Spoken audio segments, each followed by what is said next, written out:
Welcome to Pagka-Aral, and in today's video, we're going to discuss the difference between your prokaryotic and eukaryotic cell.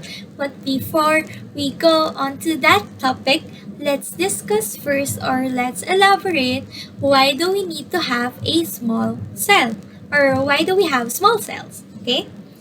So, kanina sa discussion natin, I provided examples na, diba? Pero syempre, I prepared it kanina. Pero hindi ko siya, inano sa inyo, pinakita kasi wala lang time, 30 minutes lang. So, sayang yung preparation ko, diba? Okay. So, ganito. So, for example, we have here letter A and letter B. So, don't mind the text. So, we have here letter A and letter B. So, yung letter A, I'm going to fold it like this para makabuo ako ng cylinder. Okay? Ganyan. And then yung letter B naman, like this. Ayan. Okay? Yung isang malaki, yung isa, hindi masyadong malaki, pero it's fat. Okay? So, tada! Thank you, Mama, sa face shield. Face shield to, tapos ginupit ko. Para kagawa tayong cylinder. Okay? So, ita-try na natin ngayon. Ngayon, titignan natin kung sino yung may mas malaking volume. Ito bang tall and skinny? Or itong stunted and fat? Not that tall and medyo wider. Okay? So, try muna natin siya dito sa tall and skinny. So, lagyan natin siya ng macaroni.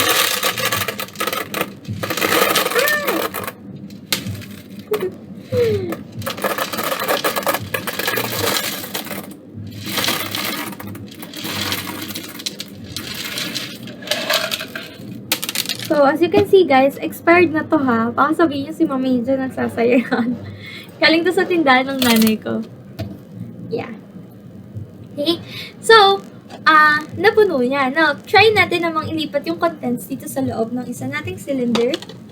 Ang mangyayari is, may tatlong pwedeng mangyari. First is, if this cylinder, itong cylinder A natin, itong matangkad, if it has a greater volume, ang mangyayari is when I take it off, or pag tinanggal ko siya, mapupuno to, mag-overflow dito sa container na to, or sa cylinder na to. Pero pag this letter B has a greater volume, ang mangyayari is hindi niya mapupuno yung itong cylinder. Pero, or number 3, yung pwedeng mangyari is parehas lang sila ng volume, kaya parang hanggang dito din yung mapupunong macaroni. Or fourth, ang mangyayari is magkakalat lang ako at papagalitan ako. Okay? So, tingnan natin kung ano mangyayari, oh. Sharan!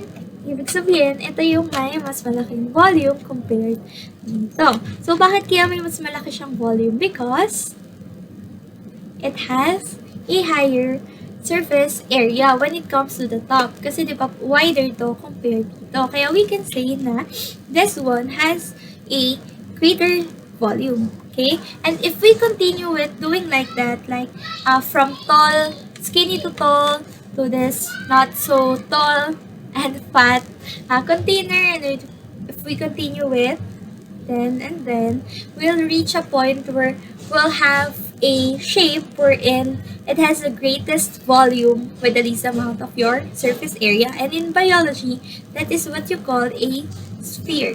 So, sabi, yung sphere nyo, it has the greatest amount of volume with the least amount of your surface area.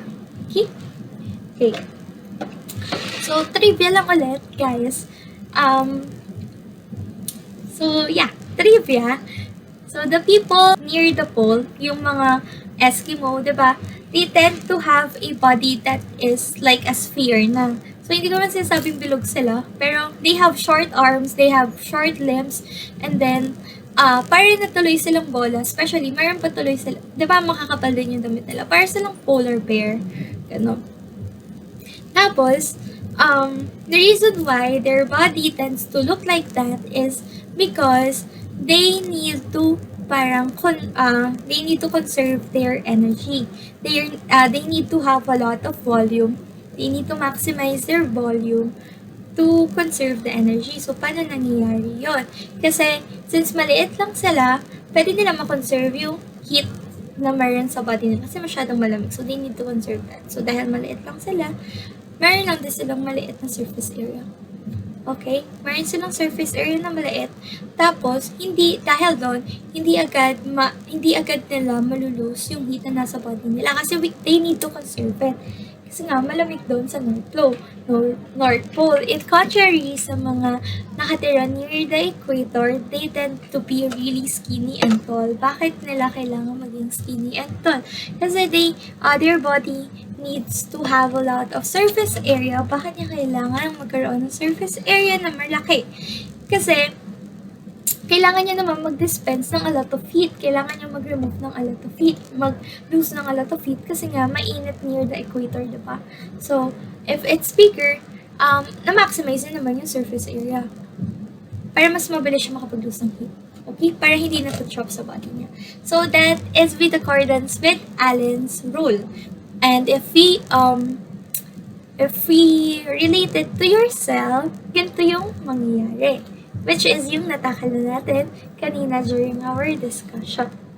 Okay, so I'm back, guys. Let's continue with this one. So, why are your cells small? So, as I mentioned earlier, our cells need to take in and take out materials through the process of diffusion. For example, you need to take in your oxygen, and then of course, you need to take out your CO2. Okay, so if your cell is relatively big, it has has a high surface area, and it also has a high volume. What will happen is it will take some time before your materials and substances is diffused. So parang if you have your O2 here, tapos masyadong malaki yung cell niyo, what will happen is medyo matatagalan yung pag-diffuse nitong O2. So, hindi na gano'n magiging efficient yung cell niyo kasi it really needs that O2 pero dahil ang tagal, so hindi na magagawa yung dapat gawin.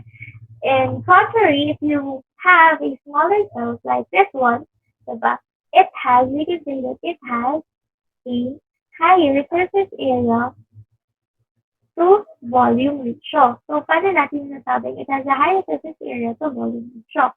Kasi, although maliit lang yung volume niya, it's okay kasi it has a higher surface area naman.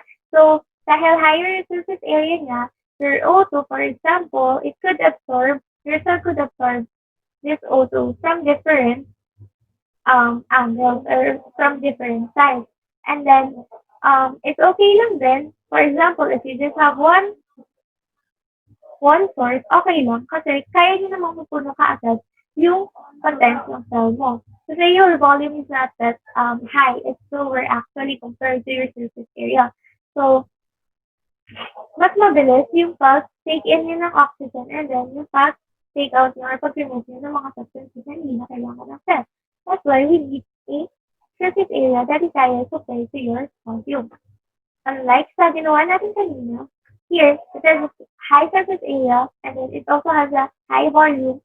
So, parang nonsense. Kasi, yes, malaking surface area mo, maraming sources na pwede kang pagkuhanan, pero marami ka rin kasing kailangang ilagay.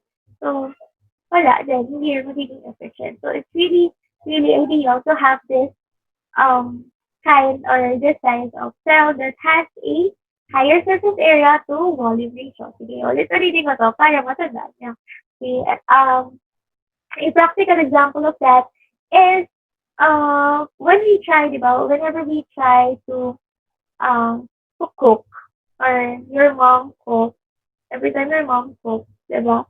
Nililiit-liitan niyo yung meat or yung karne para, nasabi, mas mabilis siya lumambot. Well, it's true. Siyempre, para mas mag-penetrate yung water inside your meat. Kasi, di ba, pag nilagay mo siyang isang buo, nilagay mo yung isang buong ganyang meat doon, makapagalitan ka. Kasi it would take time. Gutom na sila, hindi pa rin malambot.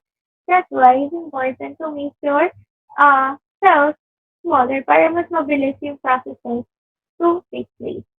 Okay? Now, I have another question. So, why do we need to have, why our cells aren't infinitely small? So, why do we still have different sizes or different smallness of the cell? Bakit hindi na lang sila pwedeng maliliit na cell na lang, may ganyan na lang sila. Kasi since, sabi, di ba, parang it's efficient if you have small cells. Bakit hindi na lang sila pare-parehas? Because we need to take into consideration that eh, the shape and the size of your cells still depends on the function of your cell. So form your form needs to fit its function. Okay? Form fits function. Okay? So kaya your prokaryotic cell tends to be smaller than your eukaryotic cell because it doesn't need to cater naman all the organelles. Kasi nga, the organelles na meron to is yung ribosome lang and others are the granules, the plasmid, and the next. So, but your eukaryotic cell kasi, it is still considered to be small, pero it needs to house a lot of endomembrane organelles. Like, it needs to house your nucleus, your ER, tapos meron din mitochondria that is needed para nga doon sa overall function of isang cell. Okay? So, because of the size then, of course, they can have what we call your compartmentalization. So, imagine if ang eukaryotic cell, ang size nila lang is like your prokaryotic, no? Di ba hindi magkakasya doon lahat ng organelles na kailangan ng isang eukaryotic cell. At wala rin tayo, syempre, compartmentalization. Okay? Now, let's go to the misconception. So, the first misconception that we have when we talk about your prokaryotic and eukaryotic cell is this one. So, sabi nila, eukaryotes are all multicellular. And yeah, of course, we beg to disagree because there are also eukaryotic cells that are considered to be unicellular. So, ano bang ibig sabihin natin ng unicellular organism? Ibig sabihin nun, even if it's just one organism, I mean, even if it's just one cell, we consider that as a whole organism. Like your prokaryotes, diba? And in eukaryotes kasi, the thinking is, since it is a eukaryote, parang more often than not, they are multicellular. So, for example, diba, your plants are multicellular, your animals are multicellular, pero we also have this protists that are actually unicellular but are considered to be eukaryotes. And another example is the Scalarpa taxifolia. So the Scalarpa taxifolia is the largest free-living single-celled organism with columns sometimes either in length or in cross. It can be up to 60 to 80 centimeters. So this whole thing here, this whole species here, the Scalarpa taxifolia, is actually considered to be a unicellular organism. So that is really a special case because if you're just going to look at it like that, oh wow, it's cute. I mean, it looks like a plant, but it's actually an algae. So it looks like normal. It looks like it is composed of many cells, many plant cells. But when scientists observe it under the microscope, they actually look like that, like this. So it has a lot of nucleus. We call that multinucleated. So your colorphotoxy folder is multinucleated. And the thing is, each cell is not separated with a cell wall that, uh, yeah, protects the whole cell. So, di ba, normally, each cell is divided or separated by a cell wall. Pero kasi yung cellular petexifolia, hindi separated yung cytoplasm and the nuclear contents, hindi rin siya separated. Kaya, it appears to have a lot of nucleus without a separation. So the scientists considered it to be unicellular. Isang buong cell lang siya na may maraming nucleus. Okay? As a multinucleated organism, we call that phenotype. Another misconception is, sorry.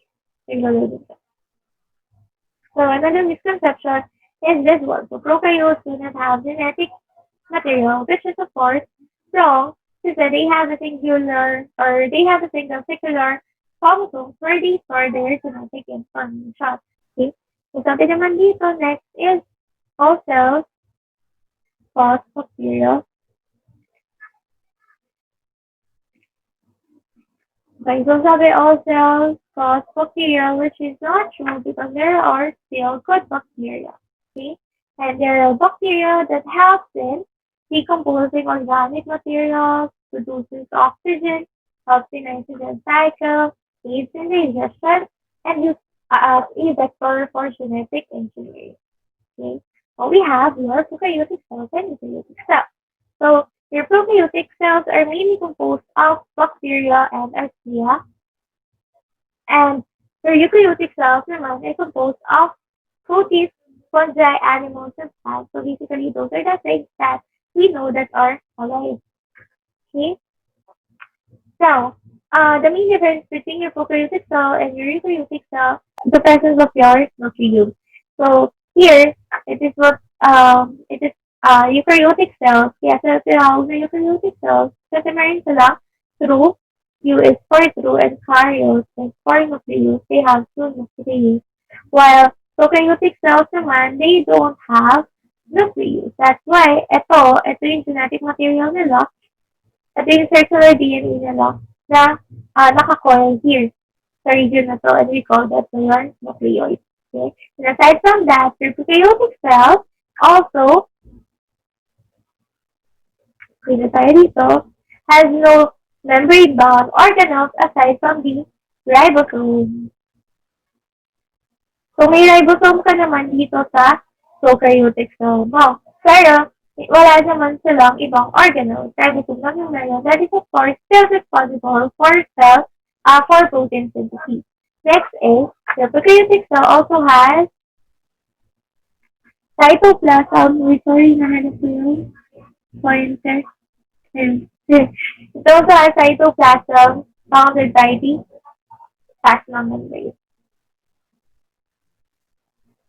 Next is the structure of the prokaryotic cell. So we're done with the structure of the eukaryotic cell na, diba?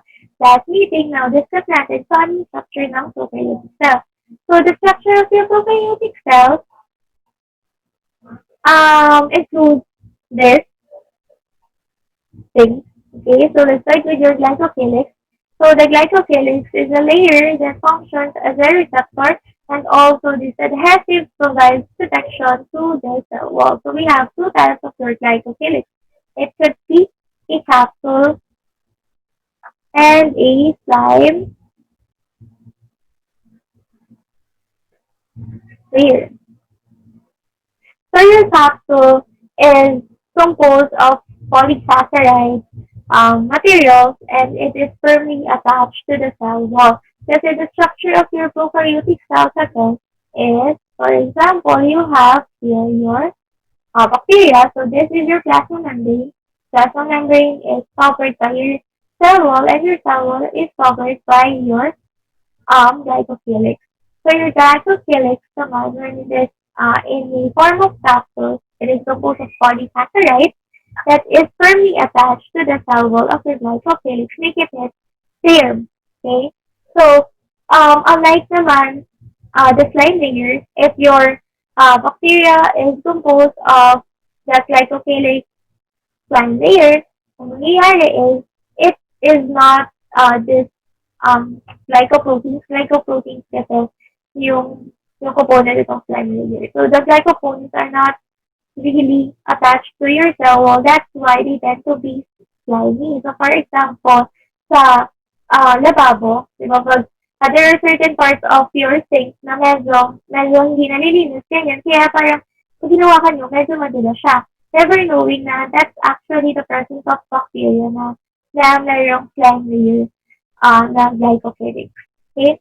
So another, for example, meron kayong cough, di ba? May ubo kayo, so medyo makatindi yung lalamunan nyo. So, every time we experience that, I believe na sinabi na ng doctor sa inyo or ng mommy nyo or daddy nyo na bawal ka nang kumain ng matamis kasi nga, lalala. So, syempre tayo, kukain pa rin tayo ng matamis kasi nga, it's sweet. I mean, hey, hindi ka naman makakatanggi kung may mag-alok sa'yo ng ano, di ba? Ng ice cream. Sorry ako pa rin, go pa rin. Susabay mo na lang na wala kang ubo, ganyan. Pero, alam niyo ba kung kailan mo sinasabi may ubo ka? kung may gusto manghingi ng tubig mo, kunwari makikiinom, tapos sasabihin, ay, sorry, may ubo kasi ako, ay, sorry, may sipon kasi ako. Anyway, um, so yun na nga. For example, when makate yung lalamunan mo, kumain ka pa ng candy, after mo kumain ng candy or something na sweet, di ba parang feeling mo, lumala yung cough mo. So bakit ganon? Kasi since your glycocalyx is, um, ano to dun? The component of your glycocalyx is mainly sugar, tapos when it is exposed naman dun sa sugar na kinain mo, dun sa candy, di ba matamis yun? Matamis yung sugar. So, if parang they make contact with one another, mas na-excite yung bacteria mo ngayon. So, mas gagalaw-galaw sila. Kaya feeling mo, mas pumate. Kaya, since na-excite sila, mas there would come parang it will also be the reason why baka mas bumili silang mas maggawa ng mga like mas bumili silang mag-multiply, gano'n, or parang mas naging active sila. Kaya parang mas lumala yung ubo mo. Kaya if meron kayong cough, like, symptoms na, or parang inuubo-ubo na kayo, makate na yung lalamunan ninyo, don't eat sweets na. Next is nucleoid. So, yeah, nucleoid, it is an location of the genetic material, your DNA, and large DNA molecule is condensed into small packets.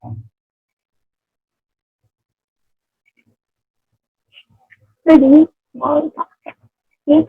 So, pilot naman, it is used to transfer DNA to other cells during cell-to-cell adhesion. Cytosomes, it is the extension of the cell membrane unfolded into cytoplasm, and their role is during the cellular respiration. Plasmidome naman is helping movement just like in your animal cell, so it aids quality movement of the whole cell. Cell wall is it provides rigidity and support for the cell. So the component of the cell wall of your bacteria is actually composed of peptidoglycan.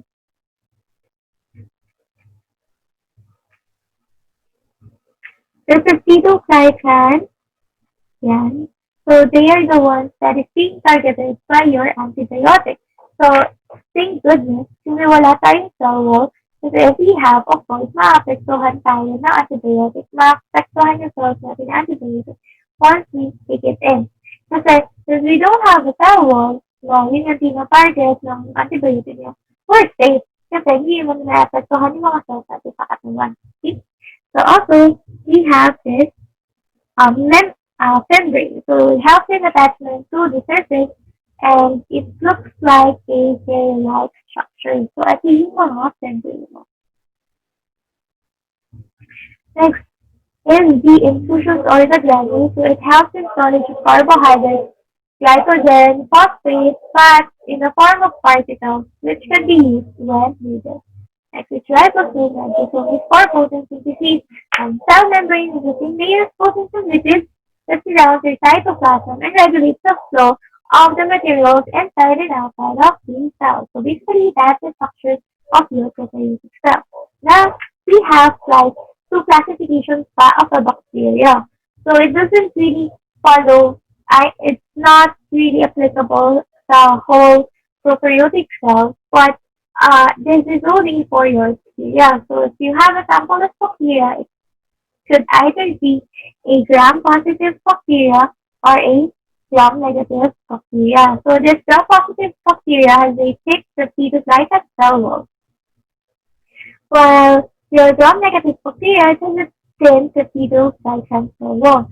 So that's why your gram-positive bacteria appears to be colored blue or purple after gram staining. So gram staining is the technique you use when you prepare a sample or you want to um, clearly see the structure of your organism that is being observed under the microscope. So, it looks purple talaga yung stain na yun. Siyempre, pag nalagay mo, in-stain mo yun dun sa bacteria na meron ka, since your gram-positive bacteria has a thick peptidoglycan, ma-retain talaga yung color ng stain mo. Kaya, it looks blue.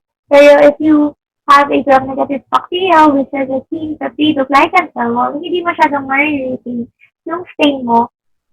Kasi nga, 16 lang yung potato cycle mo. Okay? Kaya they will appear red or pink after the gram stage. So your gram-positive bacteria din pala are more easily treatable with antibiotics, while your gram-negative bacteria are harder to treat with antibiotics. Bakit ka harder to treat with antibiotics? Kasi the components of this team peptidoglycan cell wall is much complex or hindi agad siya na-attack ng antibiotics mo. Okay? Kaya mas, especially sa lab, pag expose ka na or the sample yung specimen na kailangan i-observe is a gram-negative bacteria, grabe, dapat talaga super like PPE type. Like, hindi naman, pero should have your glove, tapos mask, yeah, the things that you need for aseptic technique. Next is your eukaryotic cells. Alam niyo na yan. Now, let's go to the differences between your prokaryotic cell and eukaryotic cell. So, you have this. Well, first is the size of the cell. Of course, we know naman your prokaryotic cell has, your prokaryotic cell is much more smaller than your eukaryotic cell. Next is the presence of nucleus. So, the nucleus is not present in your eukaryotic cell, while in eukaryotic cell it is present. Membrane enclosed organelle. So, membrane enclosed organelles are not present in your prokaryotic cell, but is present in your eukaryotic cell. Flagella, they both have flagella. Okay? Pero, uh, ang difference is 1 to 2 lang yung component ng flagella mo, while in eukaryotic cell, we have more. Like, di ba, meron tayong 9 plus 2 na component ng microtubule for your flagella, pero sa prokaryotic, 1 to 2 lang. Next is the glycocalyx. So, actually, meron din tayong glycocalyx for eukaryotic cell, meron tayong glycocalyx, pero ang different lang din is yung component or yung what is it made of. Okay, next is the cell wall. So, cell wall is present, of course, then the prokaryotic cell, much more, it is composed of peptidoglycan and bacteria, pero yung cell wall natin, not natin, cell wall of plant cells is composed of cellulose. So, plasma membrane naman, we both have that, cytoplasm as well, ribosome then, and chromosome arrangement. So, for the chromosome arrangement, in prokaryotic cells, they are single circular DNA. We have that single circular DNA. But in eukaryotic cell, we have a linear several DNA. So, marami tayong strands ng genetic material. Okay, next is the cell division. So, for the cell division, they don't really require a CDU cell division. I mean, hindi ko just simply do it binary fission. Okay, but as or in eukaryotic cell, it undergoes meiosis or it undergoes mitosis. The sexual reproduction naman, it is for the prokaryotic cell, it is mainly through the process of yes, conjugation. There is no meiosis, but there is a transfer of DNA fragments only through the process of conjugation. While in eukaryotes, we have what we call meiosis, that is specific for your sex cell. Now, let's go to this part. So, how do prokaryotes and eukaryotes evolve? Okay, so the endosymbiotic hypothesis proposed by Lynn Margulis in 1960, she hypothesized that some prokaryotes begin to live together in symbiotic relationships with the smaller prokaryotes living inside larger ones. So this gave the symbiont a survival advantage over other prokaryotes, and eventually they evolved into eukaryotic cells. So what happens is it started with this proto-eukaryote.